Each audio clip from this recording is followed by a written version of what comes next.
Hi everyone, welcome back. So let's talk giving dealerships the control, right? So when we purchasing a car, generally it seems like we leave all the control with the dealerships, right? Instead of taking over the control. So I'll share some experiences that I've had buying a car. I've had three experiences in my life so far. So I just want to share how I gave dealerships control, and I hope that you'll make the same mistake, or at least you'll learn from me and be able to take control of that process, right? So with the first time I had a dealership experience, right? So it's still early days in my career, and I'm just purchasing at the time, not really. I didn't really need it at the time, and I think it was more it was more a family decision in terms of, as I was still staying with the parents, it was more of that type of decision, right? So I firstly there's a car chosen, right? And then we go to the dealership and we're like, this is the car. I don't think I don't think I could afford the car.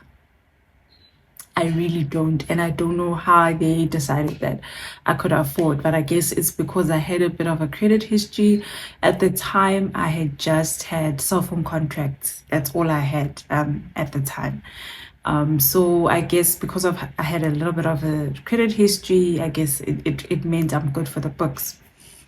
So went to the dealership, and the car was chosen, and then they then told me this is the amount you'll be paying per month.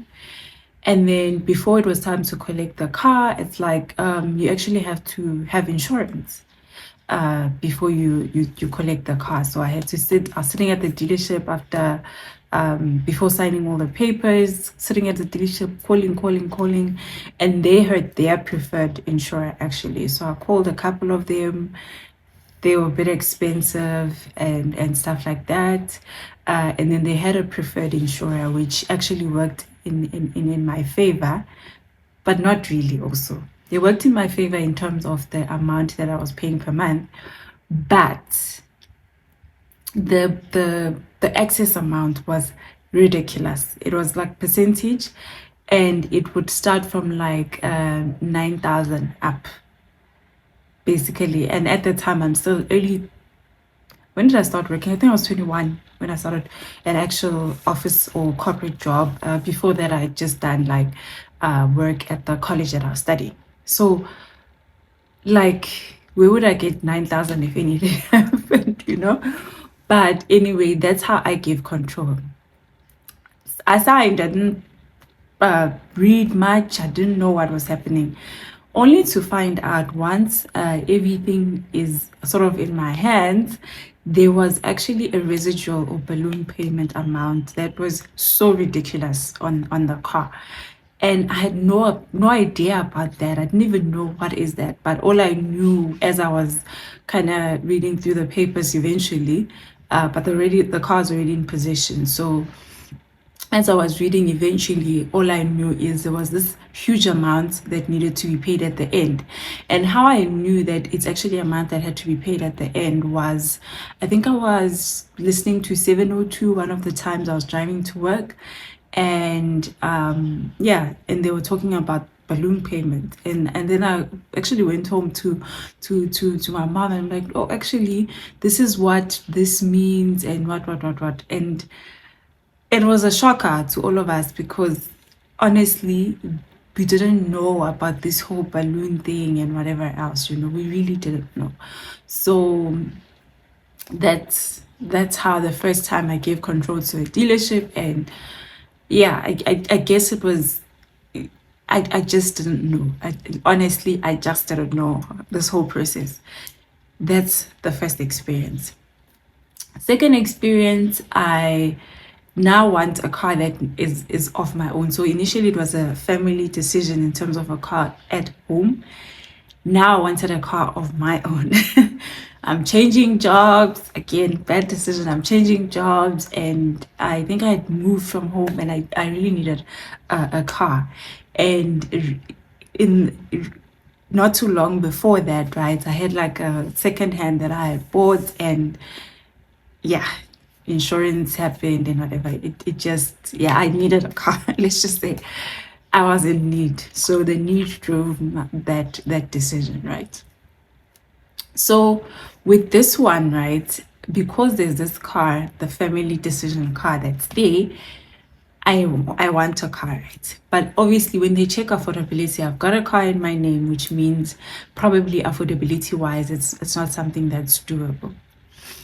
Now I learn of the trade in. So I ask, okay, we obviously with the dealership, you know, they really want the sale to happen. So we talk about actually, you can actually settle the previous car in order for you to then get this car. So I really needed a car, and I think that's why this time I gave ownership or control to the dealership, right? So fine, we speak of this option, then the bank sends a settlement amount. But now this amount, like again, there's not knowing, and then there's also like that problem of buying when you're really in need and you haven't had the time to actually assess everything, right? So this time we didn't discuss the option of settling the previous car in order for me to get a car. So we talked through that. I kind of understand. I didn't want the balloon payment option because I understood what it was, right? However, I really could not get out of it. And yes, again, control over to the dealership, right? So we discussed settlement amount, discussion happens, and then we agree that the previous car will be settled, and then what happens in that case, right? The amount that now is left over from the other car gets put into, so becomes part of your credit agreement with the bank for this new car. That's that's what happens. And now what I initially thought I'd be paying for the car, I think it doubled in amount. It doubled in amount compared to what I initially thought I'd actually be paying for the car, because of this now decision of having to say, firstly, the dealership needs to make a sale, I need a car, and now we're taking this car. And then they literally added on. So I ended up paying double the amount that I had envisaged or thought that, you know what, this I can afford comfortably. Anyway, I still took the car, still signed the papers, took the car, and then I knew I had a balloon amount. And I think I was now kind of more aware of these things. So I was now thinking of a way of trying to save up for this amount that comes at the end, or way to settle, because the dealership actually said, I actually was asking around this balloon payment, like how do you get away from it? It's like the only way is after 3 years, or when your car reaches a certain mileage, you trade it in. That's the only way you can get away from it, or you settle the car early. Yeah, it didn't make sense, because also now now understanding this financial I'm not understanding a little bit more around finances and how to manage your finances better. But again, I gave control, and I took the car at an amount that I hadn't planned for, and at an amount that honestly, again, it was not affordable at the time for where I was. Now it was not just cell phone contracts. There was a lot more. Moving out of home means you're now renting, all that. There was a lot more on my plate, and honestly, double the amount that I had planned for was not a good option. But I gave control over. Now, with my last experience with the current car that I have, actually I feel like I took control. I felt like, yes, this time you are taking control. It's not in the dealership's hands, you know. Yes, a few things, like in terms of deciding, like initially when I went to the dealership, I had this sort of brochure that they have, and I was like, okay, this is the car I'm going for, this is what I can afford. I sat on the bank calculator, what is it, a vehicle finance calculator app, or actually online, not necessarily on the app, sat there, finding out, okay, this is the interest, this is how much the car is, you know, the whole thing. So I knew, okay, if I go for a car that's this much, I'll have to pay this much. So, okay, it's not feasible, you know. I felt like I took a bit more control this time. So I sat on the banking app. I think You can find it online. Just find a calculator. You calculate your vehicle repayment, possible repayment. So you just insert the full amount of the car. The obviously the it will work out the current interest rate, and then you insert if you'll be putting in a deposit. In my case, I did have some money saved up for a deposit, so you also insert will you be putting a deposit and how much, and then it actually helps to calculate how much monthly you might be paying, or you also insert if you adding in residual amount or balloon payment amount, a percentage that you think should be okay for you, right? Or you can even leave it at zero. That's the perfect scenario, right? So I did that. Went there. I knew I didn't really want a balloon payment amount. I chose like the standard car, right? It still had, in terms of interior, it still had the features that I think I would like. It's basic, cool. I can afford that. I've got a deposit. Went to the dealership and I get there and he's like, he's like, the car that you chose actually has like wheel caps, not like So in my mind, like it had been a while before I bought a car. In my mind these days, standard, your car comes with the rim. And he's like, no, the one that you chose actually has a wheel cap. So I don't know if you want that. I'm like, no, actually, I don't want that. Which means I had to go for the second option on their list. Then he also showed me a demo vehicle on the floor, and I wanted to get that actually because it would mean lesser payment, but they didn't agree to my offer. Because I was literally sitting here on that calculator. I'm like, this is what I can offer for that demo vehicle, and unfortunately they didn't agree to that. So I did have to go for that second option on the car pamphlet that I had. But this time, like I literally feel like I was in control. I knew how much I could afford, and I stuck to that. I knew and I knew that I had a deposit, and I stuck to it. I remember the car salesman like saying like, "Do you really want to deposit? Like, will it make a difference?" For me, it makes a difference. A little bit makes a difference. So I knew that I wanted to deposit, and I stuck to that.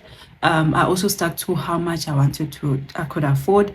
Yes, I couldn't get away from the payment, unfortunately, because then I think there's additional charges as you get the car, right? But it was an amount that I decided on. Like I literally was on the phone with one of the bank the person who was working with my car financing, and she's like, no, okay, if you go for a balloon payment of this month, this much, this is how much you'll pay. If you go for this much, and I was like, the lowest possible, because I honestly don't want. And I went for the lowest, and again, I felt like I was in control this time around, right? So what I want you to learn or understand from what I'm saying is, let's try our best to research enough, decide on an amount, stick to it, right? Because unfortunately, it's this person is a salesperson. They're also trying to make target. They are at work, so they might try to get you to take a car that's way beyond your means, right? As much as possible, you go below your means. As we can see, the interest rate is skyrocketing, right? And imagine if you went for a car that is way above your means, right? Rather go for something much lower than even lower than what you have planned, right? In order to create a buffer for yourself. So take ownership of that process from the beginning in terms of what you want to pay, how much the car costs, what do I want to pay. If what I want to pay versus how much the car costs doesn't make sense, choose a different car option, right? At some point, you'll probably be at a better place to get your dream car that costs way more than what you might be able to afford at the moment. But go with that. Stick to how much you know you can afford per month. Even lesser than what you can afford is also the best, right? So stick to it, take control of it. Like don't just let them do everything for you, and then you get there, you sign like I did with the first time. And I didn't even know there was a balloon payment. I didn't even know that they had to, do things with the numbers in order for me to afford. So make sure you know those calculators on the bank's websites are the best, right? Calculate, even with other big purchases, sit there, sit with the calculators, check the interest rate, see how much you can afford, and stick to it. And when you go there, go with your info in hand and go knowing that this is the car I want because this is the car I can afford. You can even call them as many times, right? You don't even have to go at time. Call them, confirm this is the price of the car, right? Cool. And like, yeah, confirm like take ownership of the process from the beginning, and don't give the control to the dealership. Keep the control to yourself, so that at the end of the day you're not sitting and stressing about this beautiful thing that you've bought for yourself because you either needed it, or honestly most of us need to move around with work, with whatever else. If you have kids need to go around, so there's a need for a vehicle. However, please try your best, learn from me.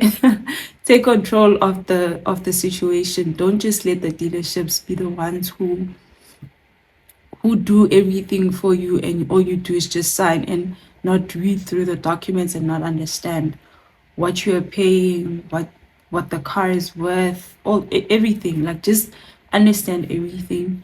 And even with insurance as well, don't let them be the ones who choose the insurance for you. Sit, like, even before you get the car. I think I did that with my last purchase that I did. I literally sat, called insurance companies on my own, and understood what I would be getting. So yeah, man, I hope this video is helpful. I hope that you can share it with someone else if you know of anyone in the market for a vehicle. As much as the interest rate is going up, there's still people who are in the market for a vehicle or who can still afford that. Please share it with them, share it as well. And I really hope it was helpful, and I hope that you can learn from my mistake. And if you've made the same mistakes, don't fret. We learn, we do better, right? So thank you so much for watching. See you in the next one.